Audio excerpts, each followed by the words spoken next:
Hello, everyone, and welcome to the first part of our lesson here on our second quarter for the subject Earth Science.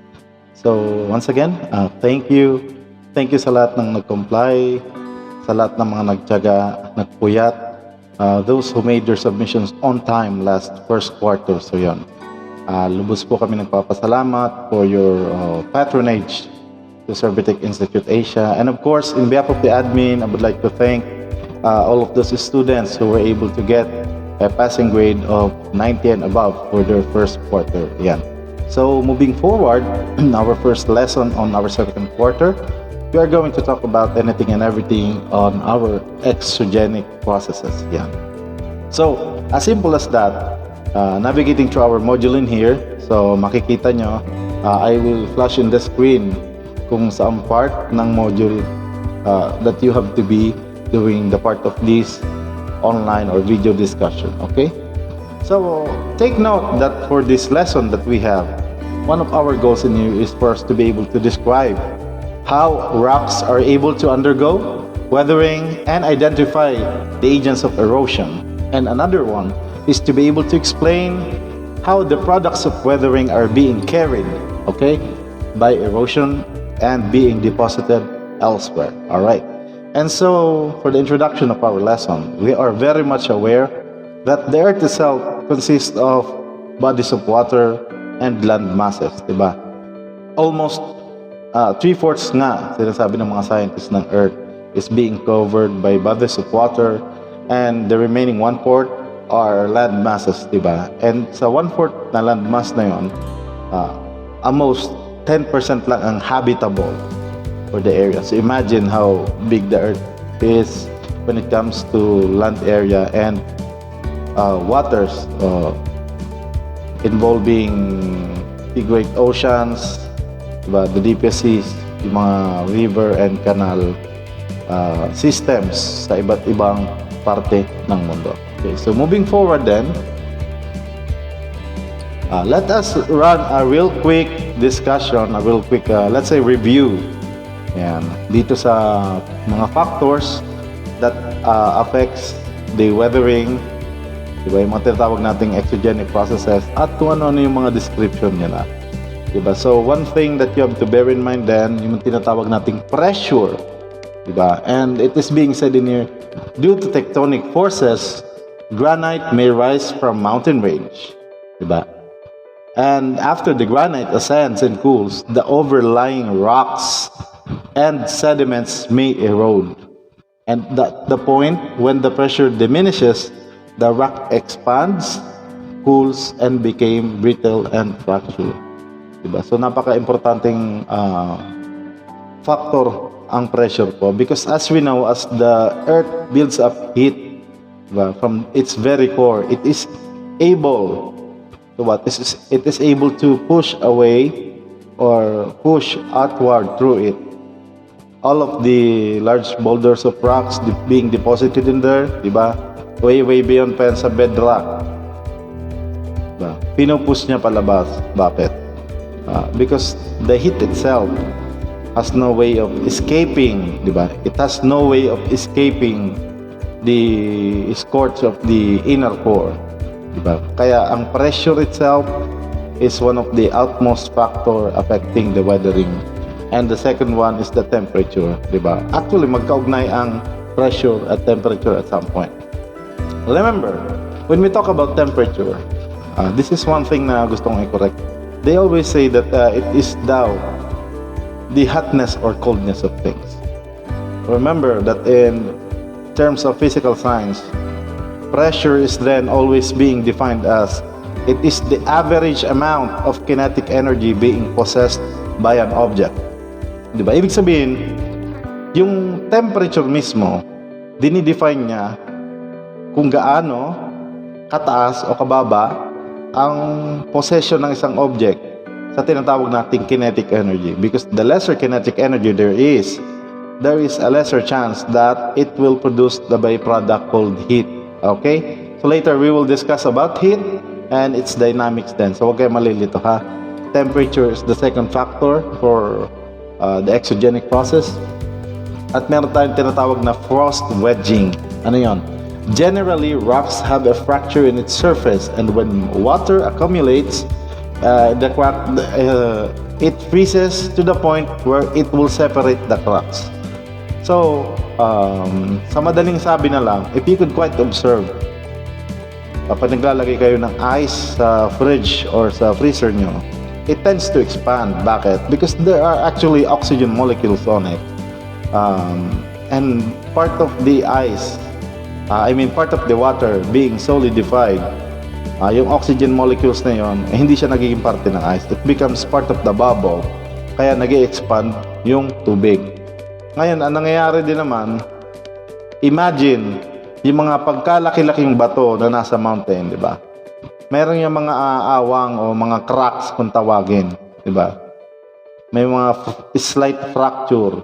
At sa slight fracture na yon, pumapasok doon ang small amount of water until nade-deposit yung tubig doon.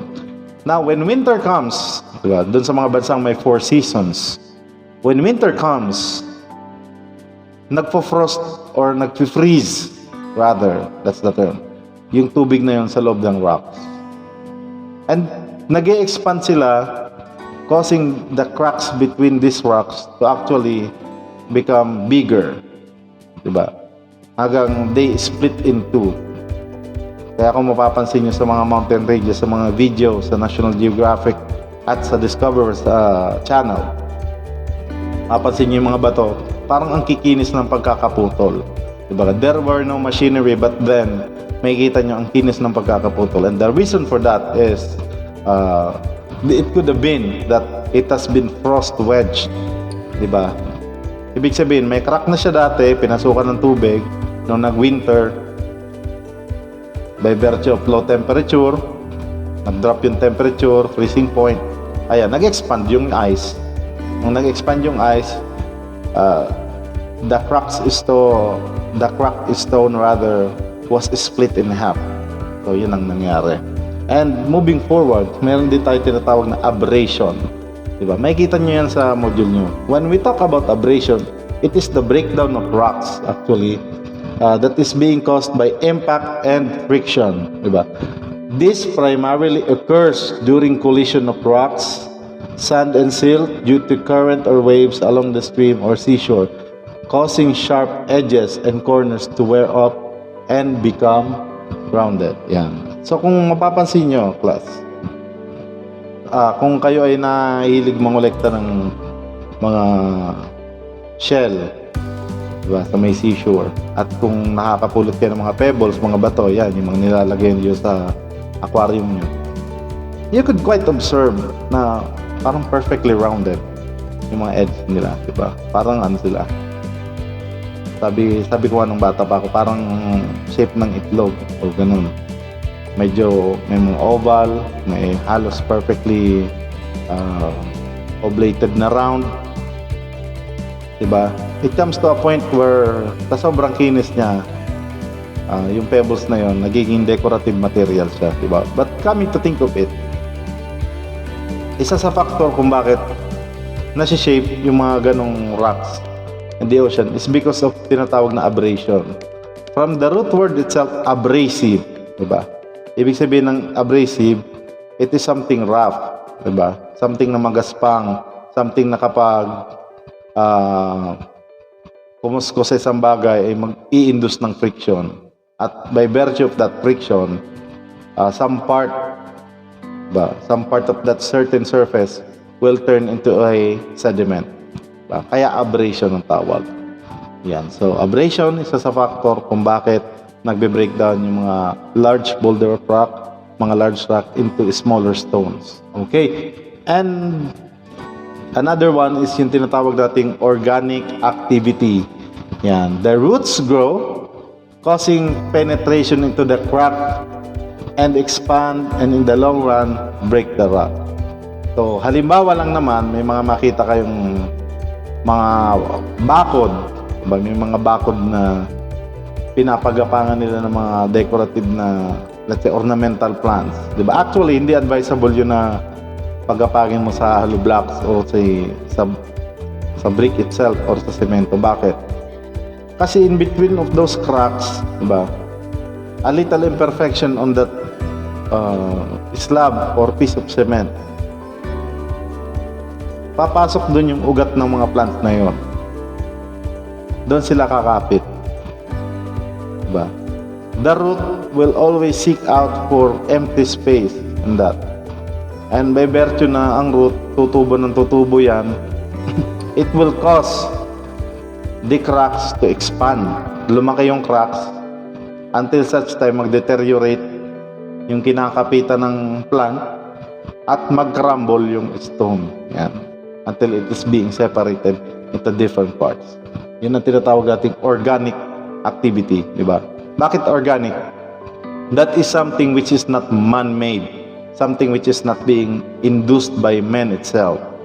Diba? It occurs in the nature, it occurs in the plants. And next thing is yung tinatawag nating human activities. Yan. Ito na yung mga tinatawag na human intervention. Now, ano yung mga example nito? Yung mga tinatawag natin, digging, quarrying, mga denuding forest and cultivating land. Like for example, sa certain parts ng mountain sa Pilipinas, dami nag-excavate, trying to seek out for minerals, deposit, and some other things. And likewise, sa mga tinatawag nating quarrying sites na yon, makikita natin na the nature itself is being degrading, diba? Nagde-degrade, that's the term. So, I really don't agree with the concept na, this is not my personal opinion, but this is basing from facts, diba? Tayong mga science major, we always base our conclusions on facts and figures, diba? Sa totoo lang, wala akong nakikitang benefits ng mining sa Philippines, diba? Lahat ng sasabihin ko na minahan, diba? All of them, iniwan nilang degraded ang nature, degraded ang surroundings, ang ecosystem, ang environment, polluted ang waters ng mga parte ng provinces natin na pinunta ng mga foreigners just to extract certain kind of mineral or mga ores kung tawagin. And one more thing, we have to realize then, hindi naman talaga sila nakatulong sa community, especially with the local people. That is basing from facts and evidences. Okay, kaya if I were to be asked, I am really against international mining here in the Philippines. Diba? Imagine foreigners coming here in our countries to exploit our natural resources. Diba? Well, if that's the case, they are not welcome here in our country. I must say that, diba? Sabi ko nga sa mga estudyante ko nun, if I were the president, I would never let them, let's say, extract a bit of everything in here, especially our minerals. Diba? And from the very start, that's the reason why, diba, yung Philippines as the Pearl of the Orient, naging matatay ng mga mananakop noon. Why? It's because of our natural resources. We are talking biodiversity here in the Philippines, diba? We are talking about the natural resources. We are talking about our reserve for the nature when we talk about earth science in the Philippine setting. It is my job and responsibility to make you all aware na walang magandang dulot ang mga international mining dito sa ating bansa. Okay? Okay, and so for that one, the last but not the least is yung factors which what we call the burrowing of animals, di ba? Sa Tagalog, yun yung paghuhukay ng mga hayop sa ecosystem, sa nature. Halimbawa, yung mga squirrel at yung mga wild dogs, mga wild cats, naguhukay sila sa lupa, extracting some of the sediments and exposing them to the outer surface. Well, I can tell, minimal lang naman yung factor na ganyan. Well, for me, as of now, something very tragic talaga is happening is ito yung tinatawag nating human intervention or human activities. Kasi for me, isa yan sa pinakamalaking factor and controllable item sana which has to be addressed pero hindi nagagawa ng paraan for a very very long time. Diba? That is the reason why nagkakaroon tayo ng mga fish kill, nagkakaroon din tayo ng mga tinatawag niya uh, poisoning of the water ng dahil sa mercury. Meron din tayo mga tinatawag na red tide dahil po dyan. So napakalaki ng epekto niyan. So, it's like a ripple effect to the environment, sending out the negative effects to the environment itself, diba? Nalalason yung mga animals, yung mga plants itself. It is being, let's say, degraded and it is being affected, diba? So, katulad niyan, kakain ng isda, kakain ng mga seashells, ng mga clams, diba? Ng ibang mga species ng mga fish na endemic sa Pilipinas. Kaso, by virtue of red tide, yan, nagkakaroon tayo ng poisoning on the side of the human. And yung ginagawa ng tao sa nature itself, bumabalik, it affects us in return, di ba? Maybe on a large scale, hindi natin nakikita kasi bibihirang ipakita to ng media, di ba? Kaya ba, may nakikita ba kayo sa media na binabalita na minahan na nakasira ng isang lugar, na minahan na nakalason ng isang ilog o dagat, di ba? That is not something being shown on the TV every day. Diba? Kaya nga as a, let's say, as a partition of our subject, diba? Medlit. Diba? Anong sabi ko doon? Maging mapanuri kayo. Diba? Because even topics in science, they are rarely being discussed even on social media. Diba? On reality-wise, some of the facts are being hidden. So, napaka-importante na malaman natin to. And if this is the proper avenue, this is the proper, let's say, place for us to discuss that, so be it. Diba? Sa ating earth science. Like for example, dito sa susunod nating topic, which is the chemical reactions. So, makikita nyo yan sa module nyo. May tinatawag tayong dissolution, hydrolysis, and oxidation. Diba? Para di na lang kayo malito, bibigyan ko kayong best example. Halimbawa, yung mga nasa provinces dito, di ba? Minsan makikita nyo, pulay-pulay yung lupa pag maulan o namumula-mula yung lupa kapag bagong, let's say, natapyasan yung side ng mountain kasi may nagmina, namumula yung ibang part ng soil itself, yung parang clay. That is because of oxidation, di ba? Ang tawag natin dyan is iron oxide, di ba? Ano yung iron oxide? Yan yung kalawang kung tawagin. Sir, bakit kalawang? Because iron minerals are present itself in the Philippine soil, specifically here in the Philippines, di ba? yung ginagawang bakal, the iron itself is present here in the Philippine soil.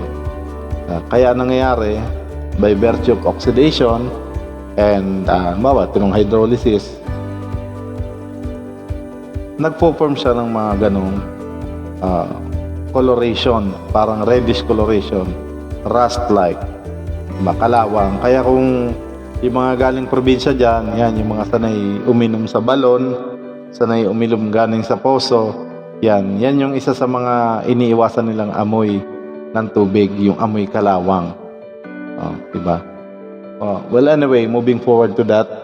So, those are the topics covering the first part of your lesson dito sa Earth Science. And I just want to reiterate then, dito sa Activity 1, ang gagawin niyo po dito, nakasulat dito, answer the following questions.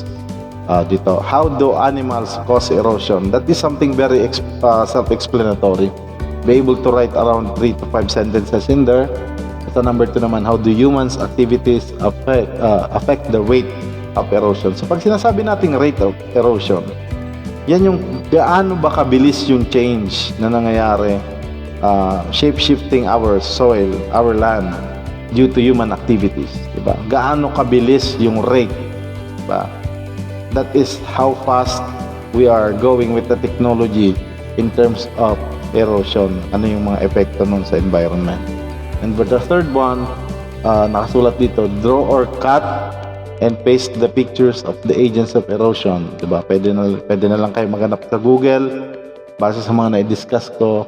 paste nyo na lang dyan, edit nyo, and explain how each of them cause erosion. Yan, napakasimple po, di ba? We have in there the slots for A, B, and C. And for the number 4, why soil is an essential component of the Earth's crust, di ba? And number 5, what is the effect of soil erosion? Diba? And number 6, how will you protect your community against soil erosion, di ba? So we have here theoretical questions. So you only provide me theoretical but practical answers, di ba? Huwag niyong pahirapan yung sarili niyo. Just give me an answer. Like for example, as if you are part of the organizing lead of your local barangay. Diba? Paano mo gagawin yung mga bagay na yan? How will you address this kind of, let's say, present things or issues which concerns our environment, okay? So again, for your first topic on second quarter, here at Earth Science, might as well bear in mind that the exogenic process is really important in shaping out what we call our Mother Earth now, di ba? Kung ano yung itsura ng Earth ngayon, dahil yon sa exogenic processes, okay? So, we'll see you again on the next part of our lesson, okay? Have a great day and stay safe. Goodbye, everyone.